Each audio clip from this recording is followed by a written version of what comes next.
Olá, mais uma vez estamos nós aqui, com mais um estudo, e esse tema de hoje foi pedido de alguns internautas, há mais de um ano, e espero que esse seja uma videoaula definitiva sobre esse tema, que é o nome do Eterno, o nome de Deus. E eu gostaria de começar falando sobre esse tema, citando a passagem da Babilônia, que se encontra na Bíblia, que significa grande confusão.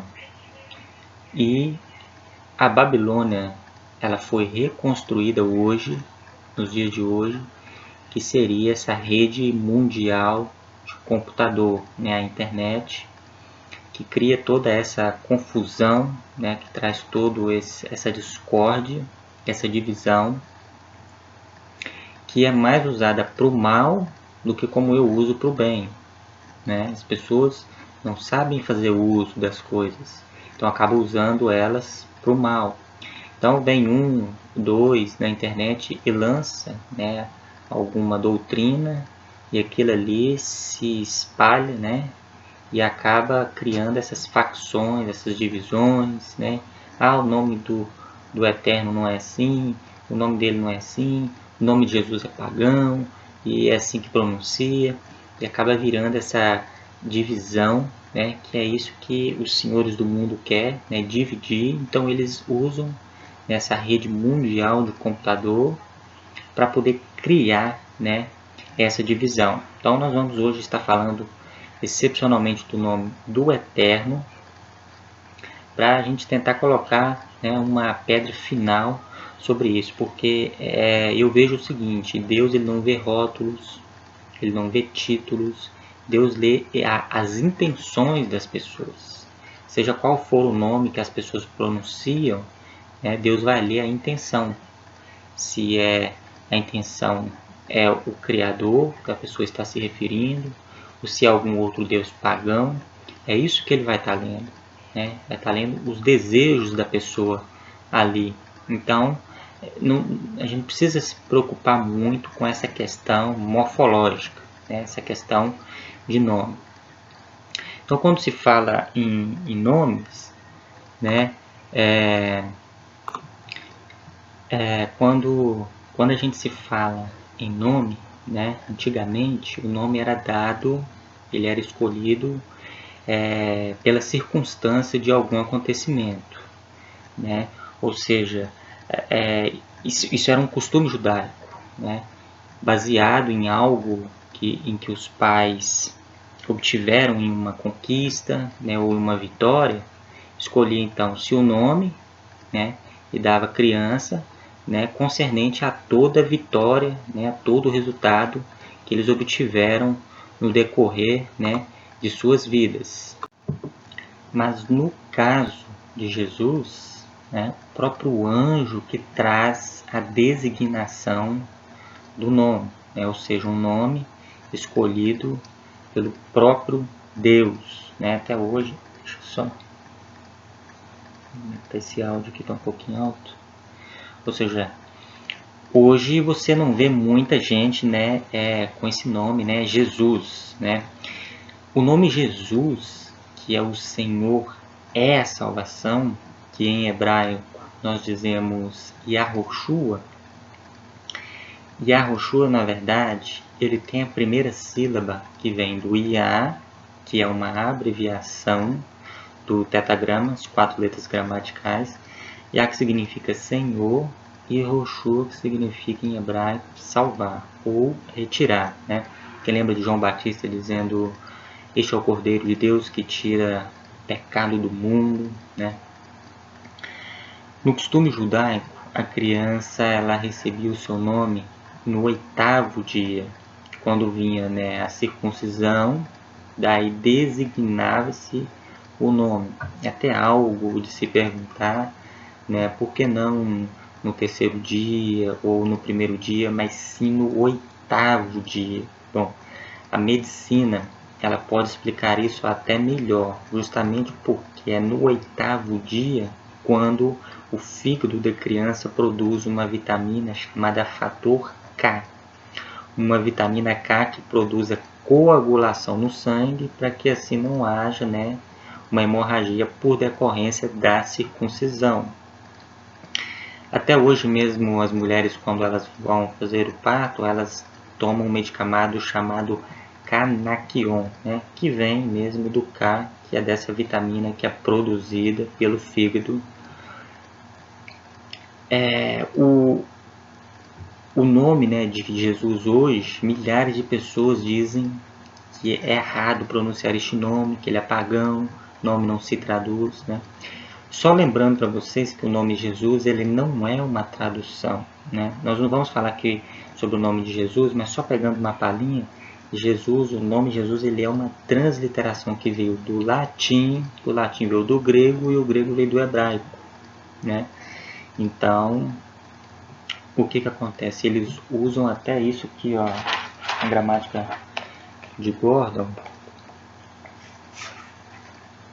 Tá vendo o alfabeto aqui, ó, que eles usam? Você vê que, ó, começa aqui no hieroglífico, cananeu, as transformações até chegar no hebraico. Você vê que todas as consoantes, né, os alfabetos, todos eles eram representados por animais, né?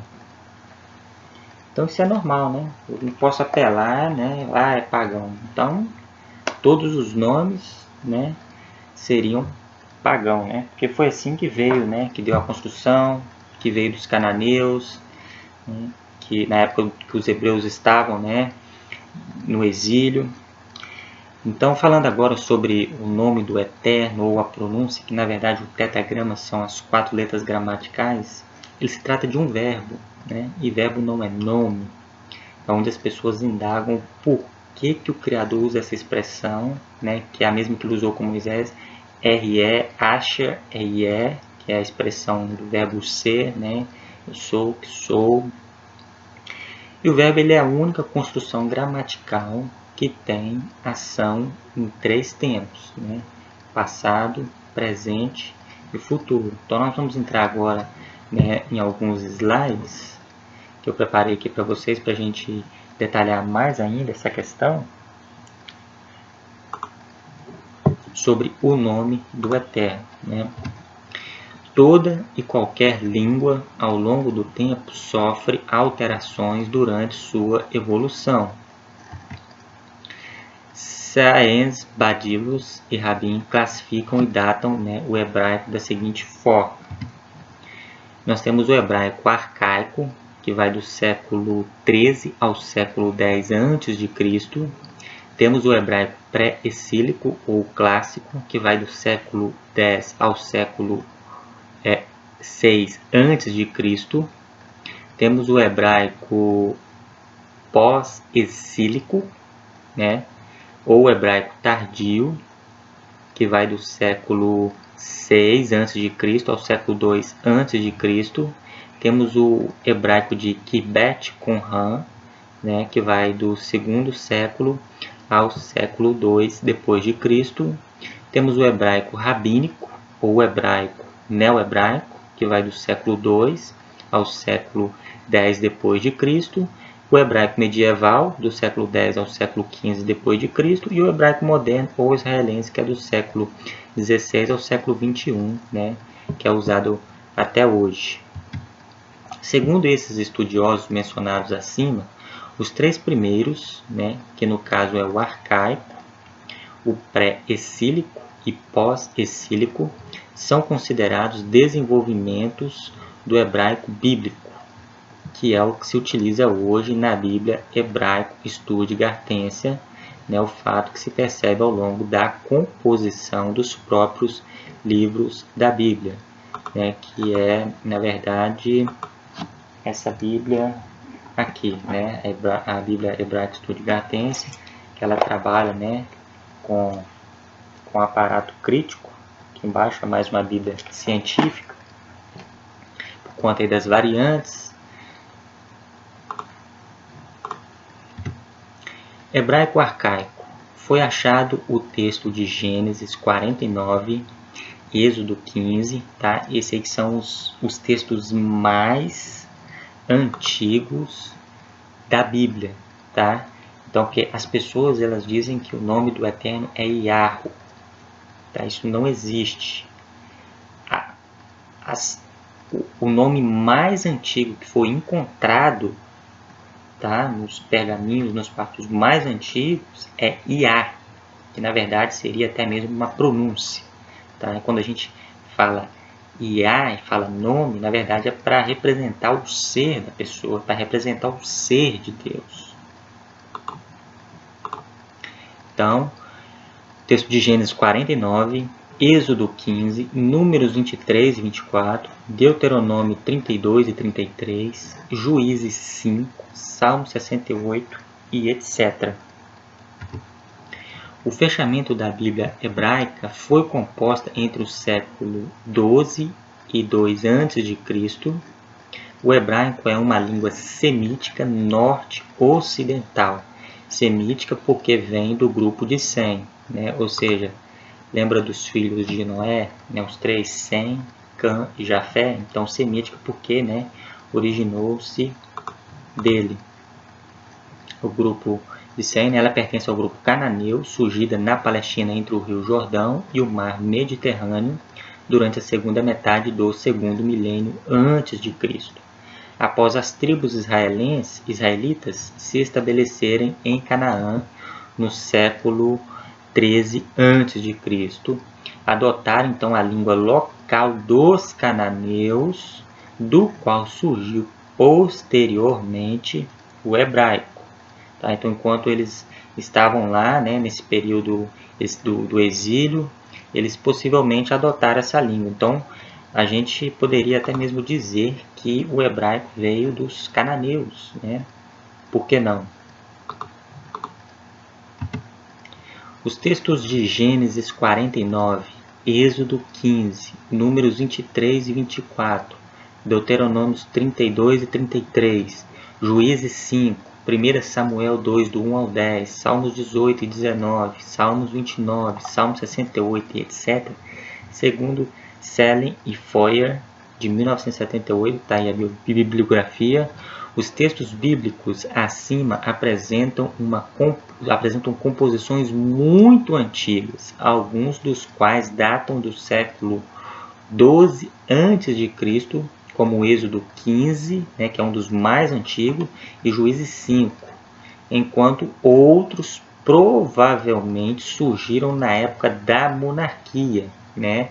Aí vamos pegar aí de 900 a.C., vamos pegar aí que começou aí da monarquia, né, de Davi para frente, por exemplo, né? É onde começou a surgir as expressões Iarro, né, de Davi para frente. Na época da monarquia unida em Israel, né, século 11 ao século 10 a.C., como o Salmo 18 e o Salmo 68. Todos os textos são poéticos, né? Ou seja, os textos mais antigos que foram encontrados, que traz a pronúncia Iá, eram textos poéticos, os quais eram transmitidos oralmente de geração em geração e posteriormente foram colocados por escrito. Então, segundo os eruditos, né, os textos mais antigos estão em poesia. Segundo eles, o primeiro texto bíblico a ser composto teria sido Juízes 5, o Cântico de Débora, né, composto provavelmente por volta de 1125 a.C., né, que é onde também traz essa pronúncia Iá. Iá é um verbo e não um nome, né? Mas quando dissemos nome, obviamente estamos, né, apenas pegando essa pronúncia para representar o ser dessa pessoa, né? Que é onde os judeus eles até temiam em pronunciar este nome, né, Iá. Então eles colocaram os sinais maçoréticos, né, para poder transformar ela de Iá para transformar em Senhor.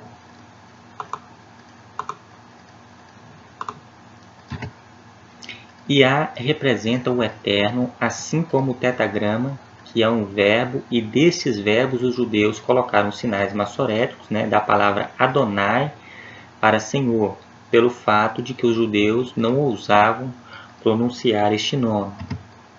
Esta forma Iá foram encontradas em jarros na cidade de Jericó, em Samaria. Tá aí a bibliografia. Aí nós temos os textos mais antigos, Salmo 68, 4, né? Cantai a Deus, cantai louvores ao seu nome, louvai aquele que vai sobre os céus, pois o seu nome é Senhor. E a palavra Senhor, isso é óbvio em português, mas aqui embaixo, né, você vê, né, a parte dura dela, né, que é Iá, né, que está de vermelhinho aí, que eu coloquei para vocês. No Salmo 68, do mesmo jeito, tu subistes ao alto, levaste cativo o cativeiro, recebeste dons para os homens e até para os rebeldes, para que o Senhor, Deus, habitasse entre eles. Aí você vê aí em hebraico, né, a partícula aqui em vermelho, Iá, ou seja, nos textos mais antigos você vê só Iá, ele não está trazendo a partícula Yahu. Salmo 77, da mesma coisa, né, lembrar-me-ei, pois, das obras do Senhor, aqui embaixo em vermelhinho, né, de novo. Então, só Iá. Salmo 115, 17, ó. Os mortos não louvam ao Senhor, nem os que descem ao silêncio. Aí você vê de vermelhinho. O Salmo 115, 18 também, mas nós o bendiremos ao Senhor. Aí você vê aqui, né, a partícula Iá.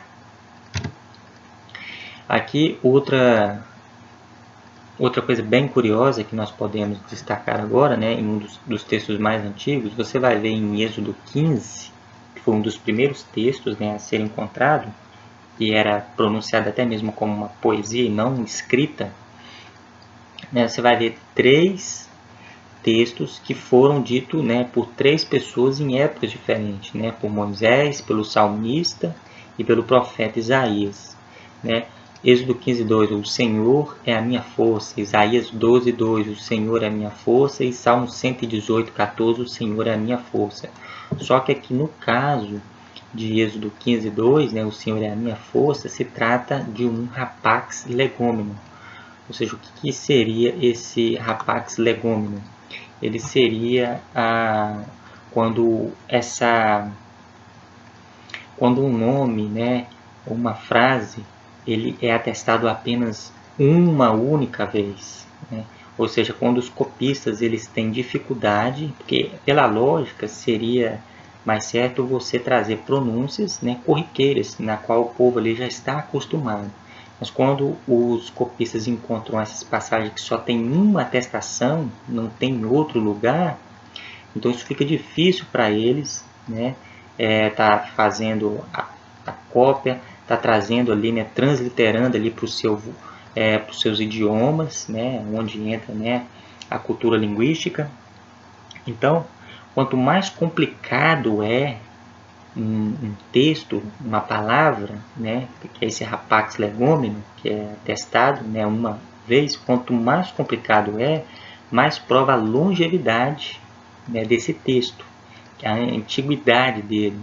Então, isso traz de forma, né, uma forma mais científica de que esse nome realmente é um dos mais antigos, né? O nome mais conhecido pelos hebreus era Iá, e não Iahu, que surgiu, né, aí de 900 a.C., né, para cá, ou seja, a partir de Davi. Agora já a pronúncia Iá, ela é anterior a Davi, né? É anterior à monarquia. Este cântico foi atestado 3 vezes por Moisés, Isaías e Davi, todos em datas diferentes, o que testifica que é Iá, né? Comprovando que isso é a verdade, né? Que a pronúncia é Iá.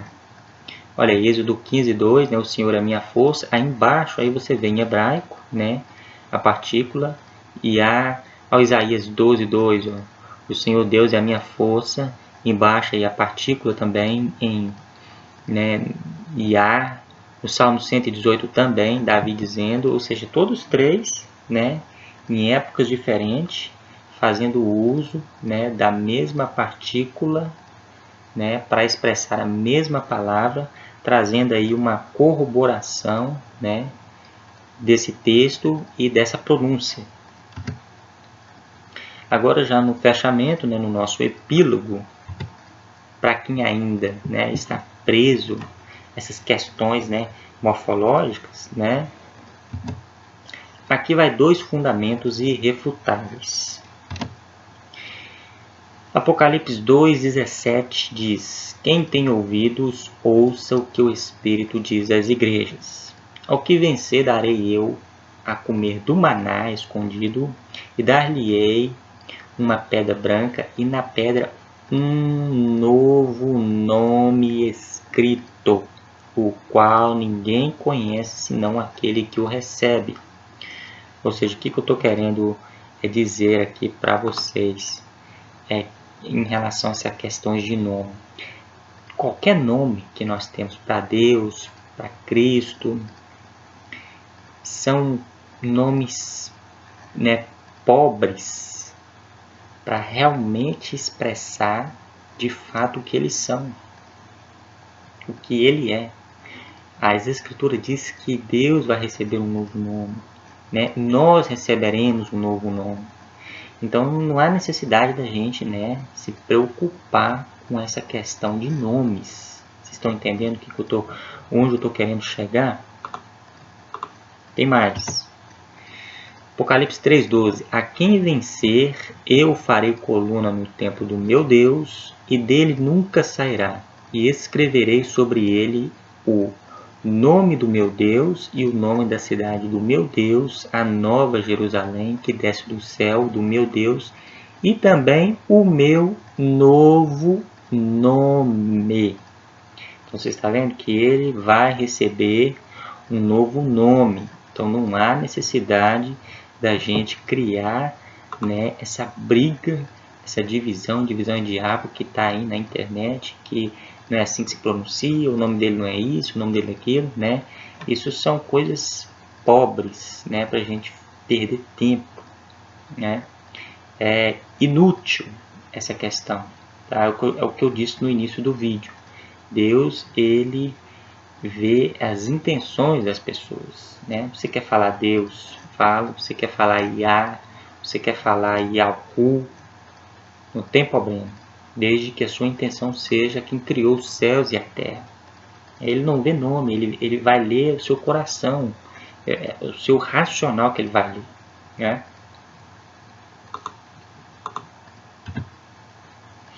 Próximo vídeo aí, né? O ensino será sobre Romanos 13, que foi requerido aí, né? Por mais um internauta.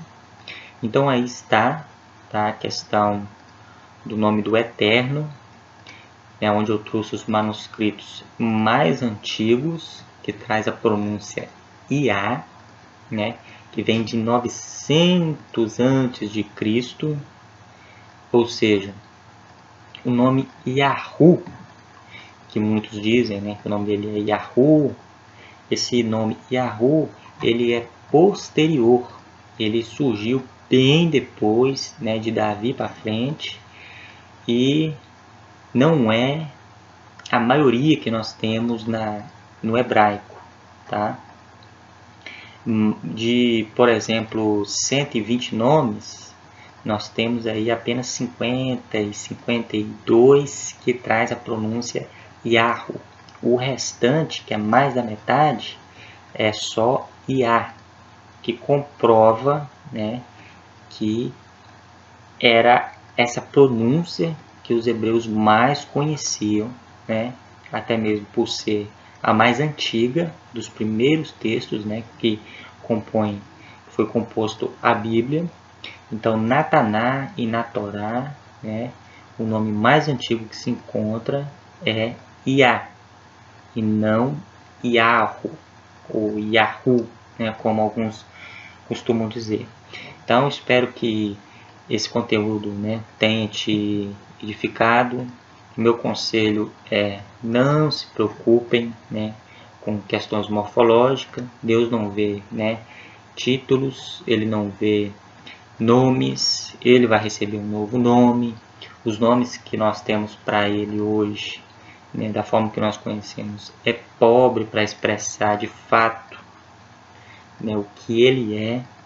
Então a gente não precisa, né, se preocupar com isso, porque tem muita divisão hoje em relação a questões de nome, né, nome do Eterno. Ainda creio que eu vou fazer um vídeo sobre o nome de Jesus, né, para explicar toda a construção que o nome sofreu até chegar no nome Jesus, né? Porque nas consoantes em hebraico, né, por exemplo, meu nome tem Xavier. No hebraico não existe o X de Xavier. Então, lá para mim dizer esse X, eu teria que arrumar uma equivalente, né, que talvez lá no hebraico teria o som de X, para colocar no meu nome. Não que eu iria traduzir, mas eu ia transliterar, né? Eu ia fazer uma adaptação. Então foi assim que foi chegando, né, de Yahushua até chegar em Jesus, né? Adaptação ou transliteração, ok? Espero que vocês tenham, né, gostado desse conteúdo, que seja libertador para você que vive nessa prisão morfológica, né, e que assim Deus venha nos abençoar, né? Fique com Deus todo mundo e até a próxima no nosso vídeo aí de Romanos.